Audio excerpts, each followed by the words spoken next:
नमस्कार साथियों, स्वागत है आप सभी का अंकित इंस्पायर्स इंडिया पर। मैं हूं अंकित अवस्थी। दुनिया में एक और युद्ध शुरू हो चुका है।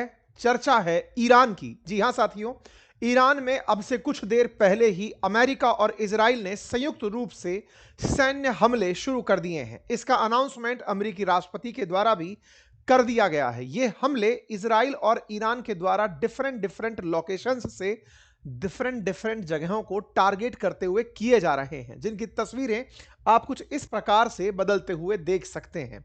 इजराइल और अमेरिका ईरान में बहुत ही प्रमुख ठिकाने, फिर चाहे वो खुफिया एजेंसी के ठिकाने हो, सैन्य ठिकाने हो, या फिर यहां पर सामरिक रूप से महत्वपूर्ण जानकारियों वाली जगह हो, उन्हें एक एक करके निशाना बनाया जा रहा है। ईरान में तेहरान जो राजधानी है, वहां पर ऑलरेडी अफरा तफरी का माहौल है। कहा जा रहा है कि खमनेई को सुरक्षित स्थान पर पहुंचा दिया गया है। इजराइल की हाल ही में एक दिन पहले ही यात्रा से प्रधानमंत्री नरेंद्र मोदी लौटे हैं। ऐसे में इजराइल उस समय युद्ध की तैयारी में था, यह कहीं से कहीं तक पता नहीं चलने दिया गया। वहीं दूसरी तरफ यह यात्रा इस तरह से प्लान थी कि क्या हमला हो तो दुनिया का ध्यान हटा रहे। कुल मिलाकर अब ये कयास हैं, हमले शुरू हो चुके हैं। अमेरिकी राष्ट्रपति डोनाल्ड ट्रंप ने अब से कुछ देर पहले आकर राष्ट्र को संबोधित कर दिया है कि हमने ऑपरेशन शुरू कर दिया है। निर्णायक ऑपरेशन है, क्योंकि ये लोग अमेरिका के खिलाफ डेथ टू अमेरिका यानी कि अमेरिका मुर्दाबाद चैंट करते थे। अमेरिका अपने खिलाफ किसी भी प्रकार के लोगों को बर्दाश्त नहीं करेगा, इसीलिए मेजर कॉम्बैट ऑपरेशन मिलकर शुरू कर दिया गया है। अमेरिका ने इसका नाम ऑपरेशन एपिक फ्यूरी रखा है, वहीं रोरिंग लॉइन रखा गया है इजराइल के द्वारा। बदले में ईरान की तरफ से भी एज एक्सपेक्टेड हमले शुरू हो चुके हैं। इजराइल के खिलाफ और अमेरिका के खिलाफ ईरान उन जगहों को ठिकाने बना रहा है जहां अमेरिका के ऑलरेडी बेसिस बने हुए हैं मिडिल ईस्ट में। उन्हें एक एक करके निशाना बनाया जा रहा है। बहरेन पर मिसाइल रिपोर्ट हुआ है, मिसाइल हमला। कतर, यूएई, तमाम उन देशों में जहां पर अमेरिका के सैन्य अड्डे हैं, उन सभी जगहों पर हमले सुनाई दे रहे हैं। ऐसे में खतरों के चलते फ्लाइट्स की यात्रा रोक दी गई है। उस पूरे क्षेत्र के अंदर अस्थिरता का माहौल है।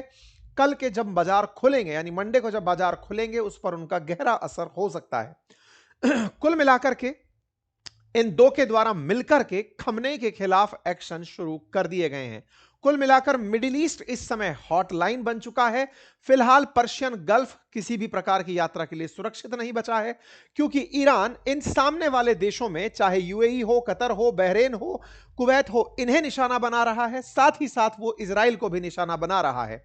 लेकिन इजराइल और अमेरिका इजराइल के पास खड़े हुए यहां पर युद्धपोत से और पर्शियन गल्फ से और इन तमाम ठिकानों से, जिसमें जॉर्डन भी शामिल है, यहां से ईरान को निशाना बना रहा है। जानने योग्य बात यह है कि ईरान हमेशा से यह कहता आया था कि यदि हम पर हमला होगा तो हम अमेरिकी ठिकानों को टारगेट करेंगे। अमेरिकी ठिकाने इन सभी देशों में जहां पर भी हैं, हमले हो रहे हैं। लेकिन अब अगर ये देश संयुक्त रूप से एक साथ हमले करने चले आते हैं, क्योंकि ईरान से रिपोर्ट ये आ रही है कि उन्होंने अबू धाबी में सिविलियंस की मौत हो गई है ईरान के हमलों के चलते। अगर यूएई भड़क करके ईरान पर हमला करने की ठान ले, सऊदी हमला करने की ठान ले, यानी कि ये फ्रंट पूरा पूरा एकदम ईरान पर अगर हावी हो जाए, तो शायद ये युद्ध एक दिन भी नहीं सस्टेन कर पाएगा। ऐसे में उम्मीद है कि ईरान के साथ अब कौन चलकर आएगा, क्या क्या प्रक्रियाएं होंगी, वो सब जानने की जिज्ञासा, एक एक करके सारी बातें अब डिटेल में आपके साथ साझा करने जा रहा हूं। लेकिन इन्हीं हमलों के बीच में जो सबसे जबरदस्त जानकारी है वो ये है कि जो हमारी एआई मास्टरी क्लास पर ऑफ चल रहा है 33% का, आज उसका आखिरी दिन है। यदि आप चाहते हैं 20 से अधिक एआई टूल्स को यूज करना सीखना चाहते हैं, जिसमें से बता के 20 प्रॉमिस किए थे, 30 के आसपास ऑलरेडी मैं करा चुका हूं, सिखा चुका हूं, और आज के सेशन में मैंने आपको गाना बनाना सिखाया है, उसकी जल्दी ही आपको ग्लिम्स भी मिल जाएंगे। हमारे ही सेशन में बनाना सिखाई गई वेबसाइट जो आप भी बना सकते हैं वाइब कोडिंग से बना सकते हैं गाना, ये सब सिखा रहा हूं अपनी क्लास में, वो भी बहुत ही नॉमिनल प्राइस में। आप अपनी वेबसाइट्स बना करके डिप्लॉय कैसे कर सकते हैं, ये सारी चीजें सीखने के लिए जल्दी से जाकर कोर्स ज्वाइन कर लीजिए। 1 साल की वैधता के साथ कोर्स उपलब्ध है। कमेंट बॉक्स में लिंक लगा हुआ है, जाकर आप एनरोल कर लीजिए। साथियों, जानकारी डिटेल में यह है कि इजराइल ने शनिवार को ईरान पर हमला कर दिया है। यह सुर्खी इजराइल के नाम पर सबसे पहले बाहर आई। लेकिन अनाउंसमेंट अमेरिकी राष्ट्रपति द्वारा हुआ। इसका मतलब यह है कि इजराइल में जो अमेरिकी बेस है वहां से हमला शुरू हुआ। अभी तक कहीं भी किसी मीडिया में यह डिक्लेयर नहीं किया गया है कि हमले कहां से हो रहे हैं, लेकिन चूंकि इजराइल की तरफ से हमले हुए हैं तो यह कहा जा रहा है कि इजराइल ने किए हैं, लेकिन अमेरिका अपने बेसिस से हमले अनाउंस कर रहा है। यह तेहरान के अंदर उठते हुए धुएं के गुबार हैं जिन्हें आप तस्वीरों में देख सकते हैं। लेकिन इस तरह की खबरों के बीच में हम किसी भी प्रकार के वीडियो की और उसके साथ हो रही घटना की सत्यता पुष्टि नहीं करते, क्योंकि युद्ध के काल में जो भी तस्वीरें बाहर आती हैं एआई के समय पर इनके अंदर बार बार फैक्ट चेक करना होता है। हम लगातार इन खबरों को लाने से पहले बहुत देर तक इन्हें यही जांचते रहे कि इनमें से सही कौन सी है, गलत कौन सी है। फिर भी हम आपसे कहेंगे कि आप खबर पर ध्यान दें, उसकी वजह से जो नुकसान दिखाया जा रहा है या फिर लोगों को जो खबरें सुना के दिखाई विजुअलाइज कराई जा रही हैं उन पर थोड़ा बच कर रहें, ठीक है। कुछ इस तरह के हमले क्लेम किए जा रहे हैं, कुछ अच्छे हैंडल्स जिन्हें बड़े बड़े मतलब राष्ट्राध्यक्ष फॉलो करते हैं, हम उन्हें देख करके लोकल मीडिया को लगातार ट्रैक करके आप तक इन तस्वीरों को लेकर आ रहे हैं, ठीक है साहब। लोकल मीडिया मतलब इंडिया की लोकल मीडिया नहीं, उन देशों की लोकल मीडिया जो वहीं पर खबरें चलाती है, हम उनको लेकर के आपके सामने लेकर आ रहे हैं, ठीक है। चलिए यहां पर इसके बाद जानकारी निकल कर आती है कि जो खमनेई हैं उन्हें सुरक्षित स्थान पर शिफ्ट कर दिया गया है। इजराइल की ईरान पर इन सभी जगहों पर हमले हुए हैं। इजराइल ने ईरान में इन सभी जगहों पर हमले किए। इंटरेस्टिंग पार्ट यह है कि बार बार नाम इजराइल का आ रहा है। आपको याद होगा कि ईरान ने लगभग सभी को बहुत पहले से यह धमका रखा था, अमेरिका को विशेष रूप से, कि आपका जो मिडिल ईस्ट में कोई भी बेस है अगर वहां से हम पर हमला हुआ तो हम उस देश पर हमला कर देंगे। तो ये हमले इजराइल से शुरू हुए हैं। इजराइल में परसों तक प्रधानमंत्री मोदी थे, उन्हें छोड़ने के लिए बेंजामिन नेतन्याहू एयरपोर्ट तक आए थे, किसी प्रकार की कोई हवा नहीं लगने दी और वहां से ये हमले होकर के आ रहे हैं। तस्वीरें आपके सामने हैं। आईआरजीसी कंफर्म कर रही है कि किस तरह के मिसाइल हमलों की वेव आई है। ये आज ही हुए हमलों की तस्वीरें हैं। अमेरिकी राष्ट्रपति के बयान आ रहे हैं कि हमने एक मेजर कॉम्बैट ऑपरेशन शुरू कर दिया है ईरान के खिलाफ, और इस तरह हमने जो हमले शुरू किए हैं इसमें केवल अमेरिकी लोगों को बचाने के लिए, क्योंकि इस दुनिया में जो लोग अमेरिकियों को पसंद नहीं करते उन्हें हम पसंद नहीं करते, ये उसको खत्म करने निकल पड़े हैं। कुल मिलाकर के इन्होंने ऑपरेशन की डिटेल जानकारी दी और कहा कि इसका उद्देश्य अमेरिकी लोगों की सुरक्षा है और ईरान सरकार से आने वाले खतरे को खत्म करना है। ईरान की एक्टिविटी अमेरिका, उसके सैनिकों और विदेशों में उसके ठिकानों और सहयोगी देशों के लिए खतरा रही है, इसलिए हमने ऑपरेशन एपिक फ्यूरी शुरू कर दिया है। इजराइल ने इस हमले का नाम लियोनस रॉर या रोरिंग लायन नाम दिया है और इस लियोनस रॉर के अंदर अमेरिका और ईरान दोनों मिलकर के ईरान पर हमले कर रहे हैं। साथियों, मैं आज से 1 महीने पहले ही आप लोगों को इस हमले का अलर्ट दे रहा था। ईरान पर अटैक का अलर्ट हमने आपको तब भी दिया था जब कतर एयरबेस को छोड़ने के अमेरिकी सैनिकों को आदेश दिए गए थे। ये आदेश क्यों मिले थे? क्योंकि ईरान के अंदर ईरान की जनता के द्वारा वर्तमान में जो बैठी हुई खमनेई सरकार है उसके खिलाफ प्रोटेस्ट किए जा रहे थे, लेकिन खमनेई सरकार ने उन्हें कुचलने का भरसक प्रयास किया और कुचलते हुए लगभग 30,000 लोगों को मार दिया। इसके बाद अमेरिका लगातार यहां पर लोगों की सुरक्षा के लिए आने का प्रयास कर रहा था, लेकिन मिडिल ईस्ट के देश पीछे हट गए। हमने इस पर सेशन भी किया कि अल्टीमेटली क्या ट्रंप डर गए हैं? वो क्यों नहीं हमला कर रहे हैं? जो इतना ज्यादा संभावित हमला था वो क्यों रुक गया? इसके पीछे का कारण निकल कर आया क्योंकि अमेरिका ने सब तरह की तैयारियां कर ली थी, लेकिन जिनके दम पर की थी उन्होंने पैर पीछे खींच लिए थे। चाहे सऊदी हो, चाहे यूएई हो, बहरेन हो, कतर हो, इनने कहा कि आप हमारे देश के अंदर स्थित जो बेसिस हैं उनका इस्तेमाल ईरान पर हमला करने के लिए नहीं करेंगे। तो ट्रंप को अपना पूरा मिशन 1 महीने रोकना पड़ा। 1 महीने से पहले ही 28 जनवरी आते आते तैयारियां पूरी होने लगी और इस तैयारी में यह तय हुआ कि ईरान पर अब अमेरिकी हमला अगर होगा तो इसके लिए या तो डियागो गार्सिया जो कि हिंद महासागर में स्थित है उसका इस्तेमाल किया जाएगा, या अमेरिकी युद्धपोतों का इस्तेमाल किया जाएगा जो कि पर्शियन गल्फ में पहुंच गए, या फिर इजराइल का द्वारा इस्तेमाल किया जाएगा, जॉर्डन का इस्तेमाल किया जाएगा जहां ईरान नहीं पहुंच पाएगा। फिर जब ये हमले आ रहे थे, मैं सारे अपडेट दिखा रहा हूं आप लोगों को जो मैंने अब तक दिए। मैंने आज से 2 हफ्ते पहले भी आपको जानकारी दी कि अमेरिका ने अपने लोगों को साफ साफ कह दिया है कि अमेरिका के जितने भी लोग हैं वो ईरान छोड़कर निकलने और जो हमारे भी समर्थक हैं वो निकलने। इस बीच में अमेरिका लगातार ईरान से टाइम बाई कर रहा था, बातचीत में लगा था, नेगोशिएशन में लगा था, शर्तें रख रहा था। यहां पर स्टीव विटकॉफ और डेविड कुशनर जो अमेरिकी राष्ट्रपति के दामाद हैं, वो ये लगातार इनके उप विदेश मंत्री से चर्चा में थे। अलग अलग लेवल पर चर्चाएं हो रही थी। अमेरिका ईरान के सामने लगातार शर्तें रख रहा था कि आप यूरेनियम एनरिचमेंट जिससे न्यूक्लियर बम बनता है वो रोक दें और जो बनाया हुआ न्यूक्लियर बम का मटेरियल है उसे खत्म कर दें, जो भी मिसाइलें बनाई हुई हैं उन्हें खत्म कर दें और प्रॉक्सी बलों को मजबूती देना बंद करें, चाहे यमन में हूती हो या फिर लेबनान में हिजबुल्ला या फिर गाजा के अंदर हमास, उनकी मदद करना बंद करें। अमेरिका इन शर्तों के साथ ईरान से बात कर रहा था। ईरान ने एक समय तक यह सहमति जता दी थी कि वो अपने पास रखा हुआ एनरिच्ड यूरेनियम कम कर लेगा, लेकिन अमेरिका लगातार ईरान पर प्रेशर बनाया जा रहा था, कह रहा था कि आप अपने न्यूक्लियर मटेरियल को खत्म करिए। यहां पर अभी वार्ताएं चल ही रही थी, लेकिन इन्हीं के बीच में ये सीन बनते हैं, अमेरिका के द्वारा ईरान पर हमला कर दिया जाता है। इस अमेरिका के द्वारा किए गए हमले को इजराइल से शुरू किया जाता है और इजराइल के पास ही इन्होंने अपना युद्धपोत खड़ा कर रखा है, वहां से ये हमले शुरू कर दिए जाते हैं। लगातार ईरान के अंदर लोग जो अमेरिका को चाहते हैं वो प्रदर्शन कर रहे हैं, अमेरिका की मांग कर रहे हैं। इसी के चलते अमेरिका ने 12 जनवरी को भी मैसेज भेजे थे कि हेल्प ऑन द वे है, और अभी जब ये हमले हुए तो इसे इस तरह से मैसेज भेजकर बताया गया, हेल्प हैज अराइव्ड। ईरान में रह रहे उन तमाम लोगों को जो अमेरिका समर्थक हैं या वो जो वर्तमान सरकार के विरोधी हैं, उनके मोबाइल पर एक मैसेज सर्कुलेट होता है जिस पर लिखा जाता है कि हेल्प पहुंच चुकी है। यह हेल्प पहुंच चुकी का संदेश 12 जनवरी से अपेक्षित था, जब ट्रंप कह रहे थे कि हेल्प निकल पड़ी है। अमेरिका से हेल्प को पहुंचने में 1.5 महीने का वक्त लगा, इसमें 30,000 लोगों की जानें चली गई, लेकिन फिर भी देर से आए दुरुस्त आए अमेरिकी हमले ईरान में हो गए। इसको लेकर के रजा पहलवी जो कि यहां से निर्वासित लीडर हैं, जो अमेरिका में राज कर रहे हैं, अमेरिका में छिपकर बैठे हैं, ईरान के पूर्व राष्ट्राध्यक्ष के बेटे हैं, उन्होंने कहा कि मैंने अपना वादा पूरा किया और मैं अब आपके ऊपर हमला करने के लिए अमेरिका को ले आया हूं।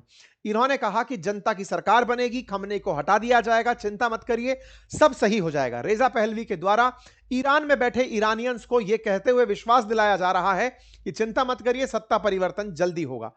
कल तक अपडेट यह था कि मार्को रूबियो 2 या 3 मार्च को इजराइल की यात्रा पर जाएंगे।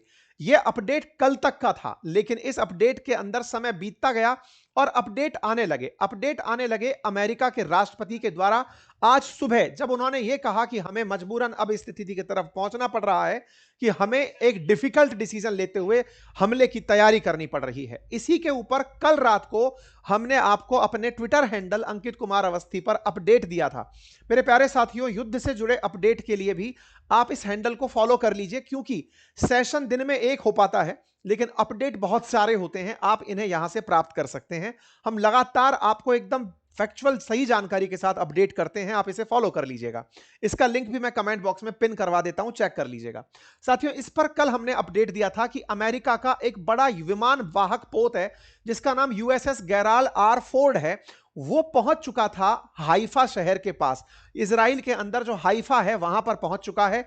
इसका कारण यह था कि अमेरिका यह जानता था कि इजराइल से जैसे ही हम हमले करेंगे, उधर से ईरान इजराइल पर हमले करेगा, तो यहां से हम बदला कैसे लेंगे और इस आर फोर्ड से हम कैसे हमला करने के लिए फाइटर जेट्स को उड़ाएंगे, यह सारा काम हो रहा था। यह यूएसएस आर फोर्ड है साथियों, जो कि 2 न्यूक्लियर रिएक्टर से मिलकर चलता है। 1 लाख टन इसका डिस्प्लेसमेंट है और यह 55 किलोमीटर प्रति घंटे की रफ्तार से पानी में तैरता है। इसकी कीमत अपने आप में 43 बिलियन अमेरिकी डॉलर है। यह बहुत बड़ा विमान वाहक पोत है जिस पर 75 से अधिक एयरक्राफ्ट एक समय पर तैनात रहते हैं। अमेरिका का यह विमान वाहक पोत कल ही पहुंचा और आज सुबह सुबह स्टेट ऑफ इजराइल ने हमला शुरू कर दिया। अमेरिकी सेनेटर्स इसे इस तरह से सेलिब्रेट कर रहे हैं कि अब खमनेई का पतन निश्चित है। तमाम प्रकार की एडवाइजरीज भारत की तरफ से सब तरफ जारी कर दी गई हैं, चाहे वो इजराइल के अंदर रहने वाले लोग हों, सब जगह एडवाइजरीज जारी कर दी गई हैं। मिडिल ईस्ट में अंतरराष्ट्रीय उड़ानें रद्द कर दी गई हैं। विज एयर ने इजराइल, दुबई, अबू धाबी, अमान सभी की 7 मार्च तक फ्लाइट रोक दी हैं। लुफ्तांसा ने भी अपनी फ्लाइट रोक दी हैं। केएलएम ने भी, तमाम प्रकार की जितनी भी एयरलाइंस हैं उन सभी ने अपनी उड़ानें रद्द कर दी हैं। अब सवाल यह है कि ईरान क्या कर रहा है। ईरान ने भी अपनी तरफ से इजराइल पर मिसाइलें दागना शुरू कर दिया है और जनता से अनुरोध किया है कि वे सरकार के निर्देशों का पालन करें और उसके खतरों को रोकने के लिए तैयार रहें। इधर इजराइल डिफेंस फोर्सेस अपनी तैयारियों में लगे हुए हैं। अपडेट लगातार जनता को दिए जा रहे हैं कि क्या क्या हो सकता है और अमेरिका इजराइल में बैठ करके सारी प्रिपरेशंस कर रहा है। ईरान के लोगों को बाकायदा मोटिवेटेड रखने के लिए ईरान की टीवियों पर गाने चलाए जा रहे हैं जो युद्ध के लिए लोगों को मोटिवेशन दे रहे हैं। उस तरह की तस्वीरें हैं। उड़ते हुए हवा में फाइटर जेट देखे जा रहे हैं। ईरान के अंदर मिग 29 उड़ते देखे गए हैं। पूरे इजराइल में फिलहाल सायरन बज रहे हैं क्योंकि ईरान की तरफ से काउंटर ऑफेंसिव हमले इजराइल की तरफ शुरू हो चुके हैं। इजरायली डिफेंस फोर्सेस भी इस बात को एडमिट कर रही हैं। तमाम जगहों को निशाना बनाया गया है। इजराइल को टारगेट बनाते समय ये जितने भी रेड अलर्ट दिखाई दे रहे हैं ये इजराइल पर बदले की कार्रवाई में होते हुए हमलों के हैं, जिसे इजराइल एयरफोर्स के द्वारा लगातार पब्लिक किया जा रहा है, जनता को सूचित किया जा रहा है। लोग सुरक्षित जगहों पर रुकने के लिए बंकरों में चले गए हैं परिवारजनों के साथ। प्रधानमंत्री बेंजामिन नेतन्याहू ने भी दोस्तों को सभी सूचित कर दिया है। कहा है 1 घंटे पहले ही अमेरिका और इजराइल ने मिलकर के ईरान को खत्म करने के लिए ऑपरेशन शुरू कर दिया है। इसके लिए वो प्रेसिडेंट डोनाल्ड ट्रंप को धन्यवाद देते हैं। 47 साल से खमने की सरकार चल रही है जो लगातार इजराइल को खत्म और अमेरिका को खत्म करने के लिए धमकी देता है। हमने उसके खिलाफ अब कार्रवाई कर दी है। बदले में ईरान ने अमेरिकी जो बेसिस हैं जो यूएई के अंदर हैं उनको निशाना बनाया। कतर और बहरीन के अंदर जो मिलिट्री बेसिस हैं उनको एक एक करके टारगेट बनाना शुरू कर दिया है। यूएई के अंदर अमेरिकी मिलिट्री बेस अल दफरा एयरबेस है, वहां पर निशाना बनाया गया है। ऐसे में यूएस मिलिट्री के द्वारा आबू धाबी के यूएई के अंदर भी ईरान के द्वारा यहां पर टारगेट किया गया। ये कुछ तस्वीरें हैं बहरीन के अंदर की, आबू धाबी के अंदर की, तमाम जगह हैं जहां पर ईरानी मिसाइलें आकर हमला कर रही हैं। कुल मिलाकर के ईरान ने मिडिल ईस्ट के देशों को चुना। वो अमेरिका तक मिसाइल नहीं पहुंचा सकता, या तो इजराइल पहुंचाएगा या मिडिल ईस्ट। अब चक्कर यह है कि मिडिल ईस्ट में अमेरिका के जो एयर बेसिस हैं वो हैं तो उन देशों के अंदर। ऐसे में उन देशों पर हुआ हमला उनकी संप्रभुता का उल्लंघन माना जाएगा। तो अमेरिका मिडिल ईस्ट के इन देशों को भड़का सकता है कि आप लोगों ने तो मना किया था कि आप अपने एयर बेस का इस्तेमाल नहीं होने देंगे, हमने इस्तेमाल भी नहीं किया, फिर भी आपके ऊपर हमला ये जो कर रहा है ईरान, ये कहां तक सही है। बस यही भड़काने का काम वो करेगा और इन मिडिल ईस्ट के सभी देशों को साथ लेकर ईरान पर हमला करवाएगा। बहरीन की तरफ से आया हुआ ये सिक्योरिटी अलर्ट मैसेज है, कतर की तरफ से मैसेज है, ये तमाम चीजें, और ईरान जो इंडिया के अंदर है एम्बेसी के रूप में वो भी सूचना इन सारी चीजों को देता जा रहा है। कुल मिलाकर के अब मिडिल ईस्ट में जहां जहां भी यूएस के एयर बेस हैं उन्हें ईरान निशाना बना सकता है, और बदले में ये देश भी हो सकता है जवाबी कार्रवाई 1-2 दिन में जब ईरान कमजोर पड़ने लगे तो वो हो सकता है बदले की कार्रवाई कर दें। आबू धाबी में ईरान के 2 हमले हो चुके हैं। यूएई इस बात से उखड़ा हुआ है, कह रहा है कि वो ईरान के हमलों का जवाब देगा। देखना होगा कि यूएई इस बात में अगर अग्रसर होता है तो दुबई और आबू धाबी पर ईरानी हमले कितना नुकसान पहुंचाएंगे। साथियों, मिडिल ईस्ट में जो मच अवेटेड अशांति थी वो हो चुकी है। मेरे प्यारे साथियों, आप सभी को मैंने समय समय पर जब भी किसी इस तरह की घटना होती है उसकी पूरी भूमिका मैं आपके सामने लेकर पहले से आता हूं। वेनेजुएला के बारे में भी हमने आप लोगों को बताया था, 2 महीने पहले ही बताना शुरू किया था कि क्या तैयारियां चल रही हैं। ईरान पर हमले के बारे में मैं पिछले 2 महीने से आपको अपडेट दे रहा हूं कि ये इस तरह से प्लान हो रहा है। आप सभी लोग उसकी तैयारी से आज तक सज्ज हैं। बस आपसे एक छोटी सी रिक्वेस्ट रहती है कि आप बस चैनल को सब्सक्राइब कर लें ताकि ऐसे समय पर जब कोई अपडेट आए तो आप तक पहुंच जाए, जो कि फ्री ऑफ कॉस्ट सब्सक्राइब करना होता है। लेकिन हमारी हिम्मत होती है, मोटिवेशन होता है आपका हमारे साथ जुड़ना, यह हमारे लिए ताकत बनकर दिखता है। हम लोगों को बता पाते हैं कि हम कितने बड़े आपके ट्रस्टवर्दी साथी हैं जो आप तक सूचनाएं लेकर आते हैं। ठीक है, बाकी मैंने अपने कोर्स का लिंक कमेंट बॉक्स में पिन कर दिया है। आप तो बढ़िया से आर्टिफिशियल इंटेलिजेंस सीखिए, उसके यूजेस सीखिए।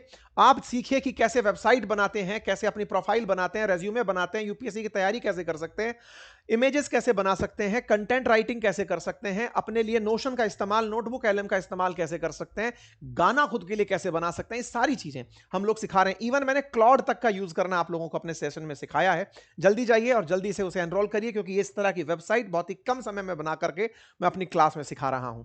लिंक कमेंट बॉक्स में है। ऑफर आज रात तक है। धन्यवाद।